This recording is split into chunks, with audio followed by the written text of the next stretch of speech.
May 8th, 1945. Victory in Europe Day. Across the Atlantic, in British armories and American depots, 6 million Lee-Enfield rifles stand in silent rows. These weapons had carried the British Empire through 2 world wars. They had fired at the Somme, defended Dunkirk, and liberated Europe. Each rifle bore the scars of mud, blood, and cordite. Each had a story written in scratched wood and worn steel. But within 23 years, you could buy one at Kmart for $7.50, less than the price of a decent steak dinner. The war was over, but a new mystery was just beginning. What really happened to these 6 million rifles after the guns fell silent? The Lee-Enfield wasn't just another military rifle. It was the backbone of the largest empire the world had ever seen. Between 1895 and 1956, over 17 million Lee-Enfields were manufactured across Britain, India, Australia, and Canada. The number 4 Mark I variant alone, the workhorse of World War II, accounted for more than 4 million units. British soldiers could fire 30 aimed rounds per minute with this bolt-action rifle, a rate of fire so intense that German troops at Mons in 1914 believed they were facing machine guns. The 10-round magazine, the smooth bolt action, the .303 British cartridge that could drop a man at 800 yards. This was the rifle that held the line when Hitler's forces threatened to swallow Europe whole. By May 1945, the British Empire was victorious but bankrupted. The war had cost Britain a quarter of its national wealth. Lend-lease debts to America would take 60 years to repay, the final payment made only in 2006. And now Britain faced a logistical nightmare that most historians overlook. What do you do with millions of rifles when the shooting stops? In the immediate aftermath of VE Day, British armories were overflowing. Picture the Royal Small Arms Factory at Enfield Lock in North London. Warehouses stretching the length of football fields, stacked floor to ceiling with rifles wrapped in oiled paper. The same scene repeated at Fazakerley in Liverpool, at Maltby in Yorkshire, at facilities across the Commonwealth. In India alone, the Ishapur arsenal held over 2 million rifles. In Canada, the Long Branch facility had produced nearly 1 million during the war years. Australia's Lithgow factory added another 500,000 to the count. The British War Office made an immediate decision. Keep what the peacetime army needed. Destroy the rest. But the rest meant millions of rifles. In June 1945, the first convoys of trucks began rolling out of Enfield. Workers loaded rifles by the thousands onto flatbed lorries. Imagine standing at the gate watching an endless stream of weapons leaving the factory where they were born. These weren't going to soldiers. They were going to the scrapyard. At metal reclamation facilities across England, the destruction began on an industrial scale. Workers removed the bolts first, rendering each rifle inoperable. The bolts went into one container, the wooden stocks into another. The steel receivers were stacked like cordwood. Then came the crusher. Purpose-built hydraulic presses that could reduce a rifle to a cube of twisted metal in seconds. The sound was deafening. The crack of walnut stock splintering, the shriek of steel compressing. One facility in Sheffield processed 15,000 rifles in a single week. The metal was melted down, purified and sold to British Steel. Some of it became construction materials for rebuilding London. Some became automobile parts. The wood was burned or pulped. But Britain couldn't scrap them all fast enough. Storage costs were mounting. Each rifle in storage cost money, and Britain had none to spare. The War Office needed a solution, and they found it in foreign military sales. Between 1946 and 1950, hundreds of thousands of Lee-Enfields were shipped to Commonwealth nations and allies. Greece received 50,000 to fight communist insurgents in their civil war. Burma took 30,000. Pakistan, newly independent in 1947, received 200,000 rifles to equip its army. Israel, desperate for weapons in 1948, bought every surplus Lee-Enfield Britain would sell. Photographs from the Israeli War of Independence show Haganah fighters carrying rifles with British proof marks still visible on the receivers. The most unexpected buyer was China. In 1947, Chiang Kai-shek's nationalist forces purchased 120,000 Lee-Enfields as their civil war against Mao's communists intensified. When the nationalists fled to Taiwan in 1949, they took the rifles with them. Those same British rifles would later appear in photographs of Taiwanese soldiers during the 1958 Taiwan Strait crisis pointed across the water at mainland China. A rifle designed in Victorian England, now serving in the Cold War. But the largest single transaction came in 1948, and it wasn't to a military. The British government, still desperate for cash, sold nearly 2 million rifles to a consortium of American importers. These weren't new rifles. These were battle-worn veterans, some dating back to World War I. The wood was scratched and dented. The barrels were worn from firing thousands of rounds. The British marked them as surplus to requirements and shipped them across the Atlantic in cargo vessels, packed in Cosmoline, a thick, waxy preservative that smelled like petroleum and regret. In America, these rifles entered a market that didn't yet know what to do with them. This was 1948. The National Firearms Act of 1934 regulated machine guns and short-barreled weapons, but ordinary rifles faced almost no restrictions. You could order a rifle through the mail. No background check, no waiting period, no questions asked. Sporting goods stores bought the Lee-Enfields in bulk for pennies per unit and sold them to farmers, ranchers, and surplus enthusiasts for $5 to $15 each. The rifles sat in warehouses from New York to California. Some were sold immediately. Others gathered dust for years. And then came 1968, and everything changed.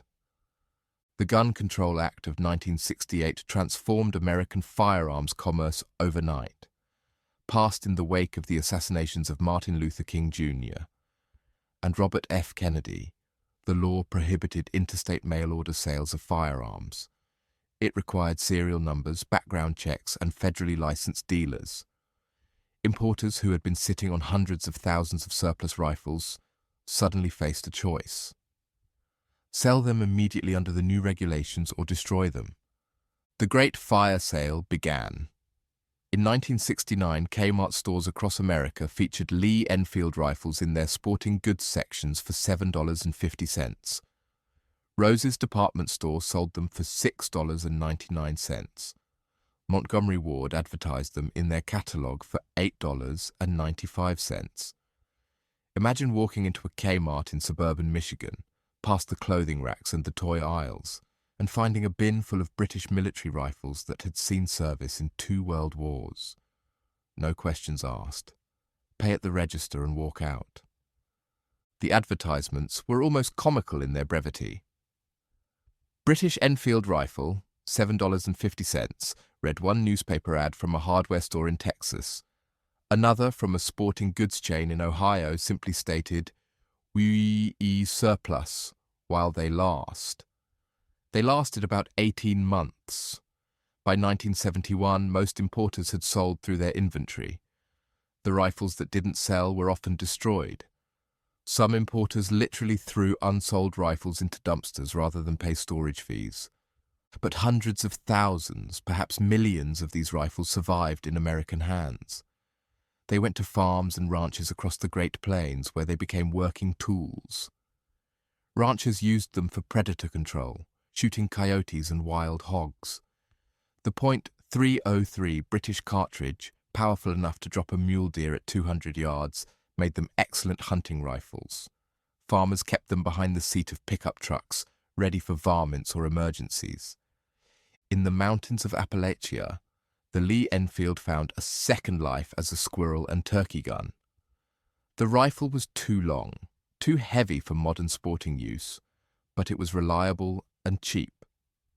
You could buy a case of surplus .303 ammunition for a few dollars.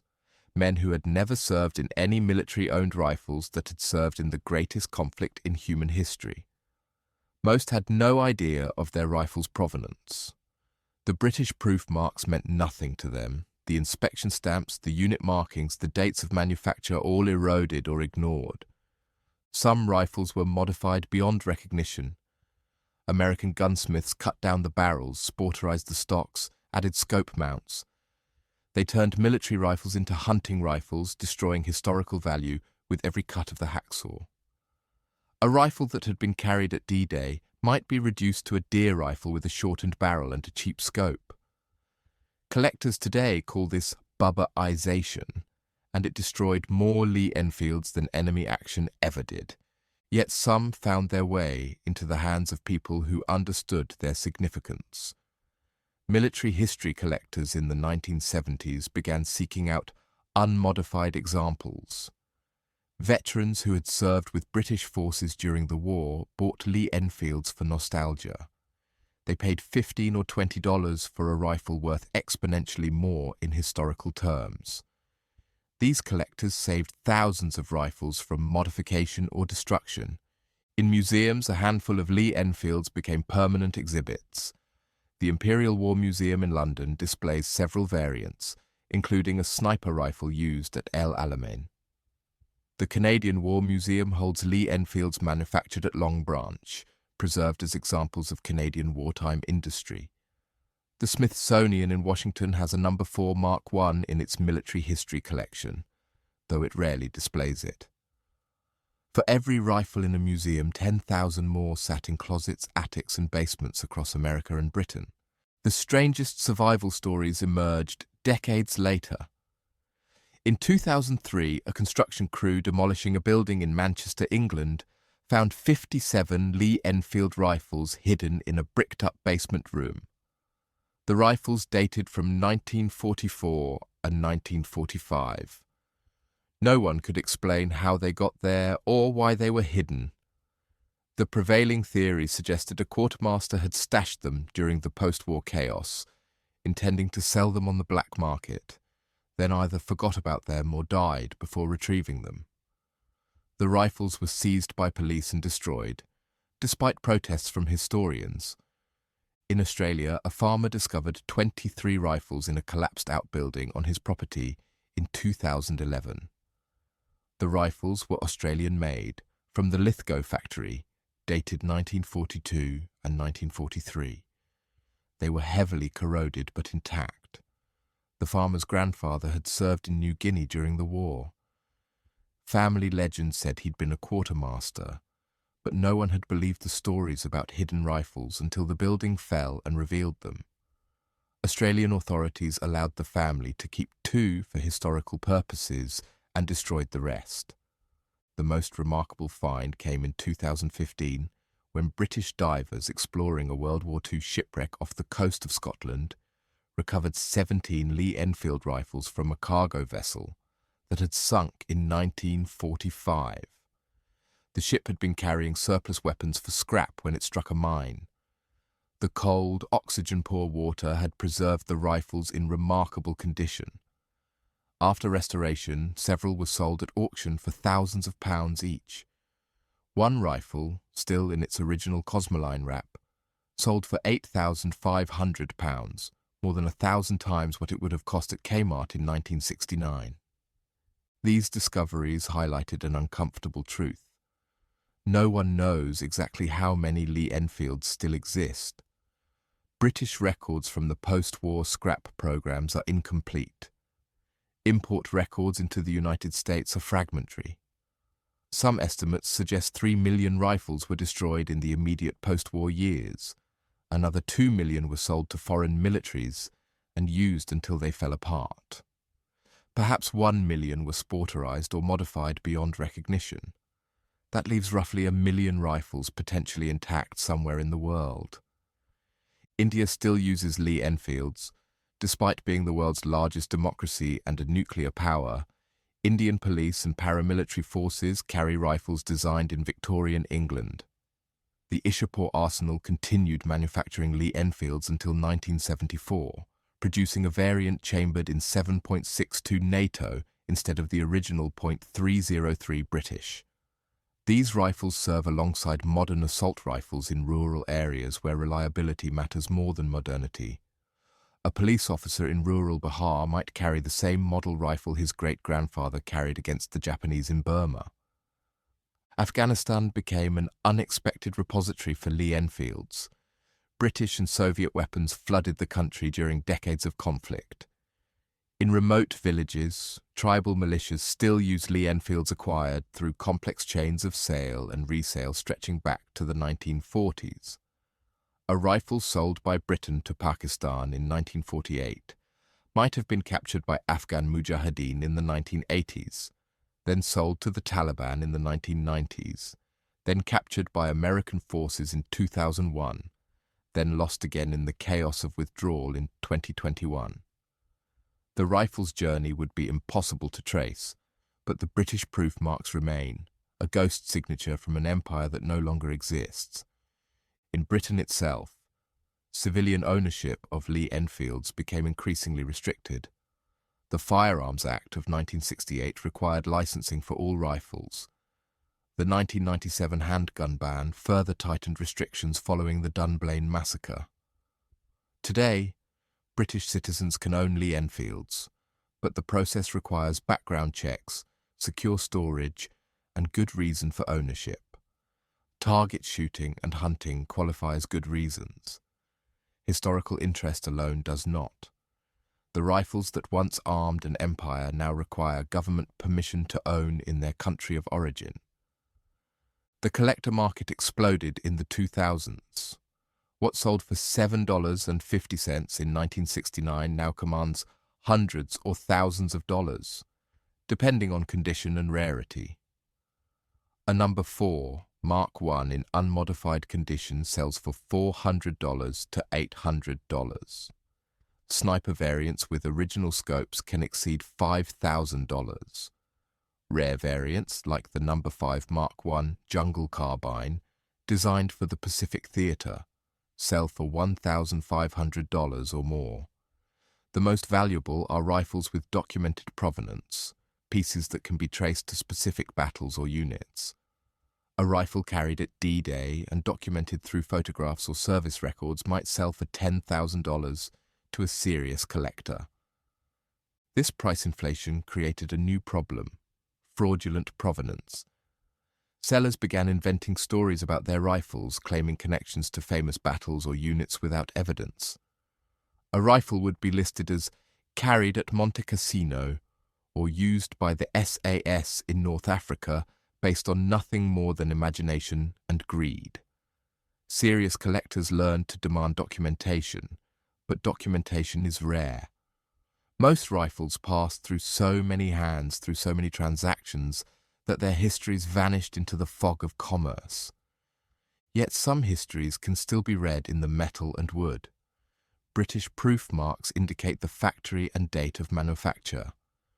Inspection stamps show which units received the rifle. Import marks stamped by American importers indicate when and how the rifle entered the United States. A skilled historian can look at a Lee-Enfield and construct a partial biography. This rifle was made at Fazakerley in 1943. It was inspected for the British Army in 1944. It was sold as surplus in 1948. It was imported to America by Golden State Arms Corporation in 1969. Each stamp and mark is a chapter in a story that began in a British factory and ended in an American gun safe. The philosophical weight of these objects grows heavier with each passing year. Every veteran who carried a Lee-Enfield in combat is now over 95 years old. Within a decade, perhaps less, they will all be gone. The rifles will outlast the men who used them. In 50 years, the Lee-Enfield will be as distant from living memory as a Napoleonic musket is today. Future collectors will handle these rifles the way we handle Civil War weapons now, as artifacts from a conflict no living person remembers. What does it mean that these rifles, designed to kill efficiently, survived when so many of the men who carried them did not?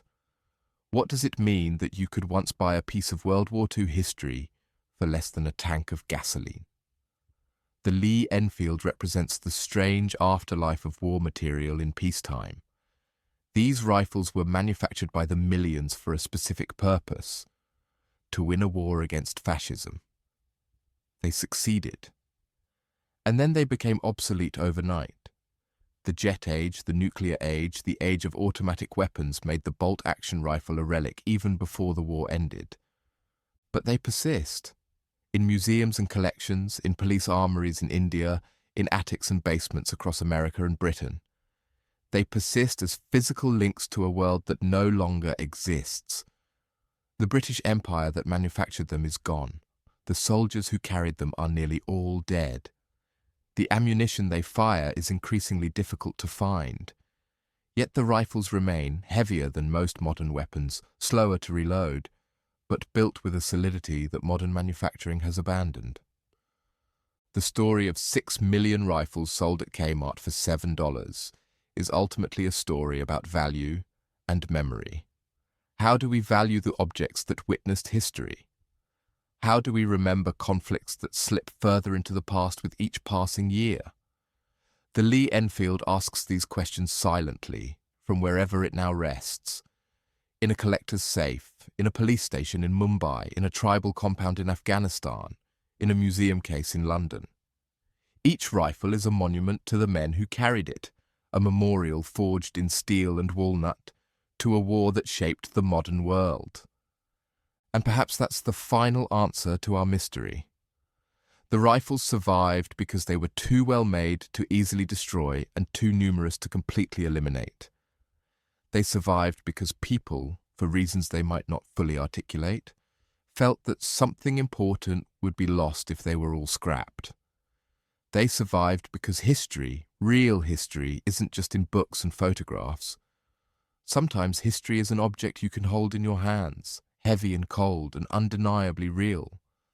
The Lee-Enfield survived because we needed it to. We needed something tangible to connect us to a time when the world hung in the balance, when these rifles in the right hands meant the difference between freedom and tyranny. They were sold for $7.50 because their military utility had ended. But their historical value, their power to connect us to the past, that value grows with every passing year. And that is what happened to 6 million rifles after the guns fell silent. They became something more than weapons. They became witnesses. And some of them are still here, waiting to tell their stories to anyone willing to listen.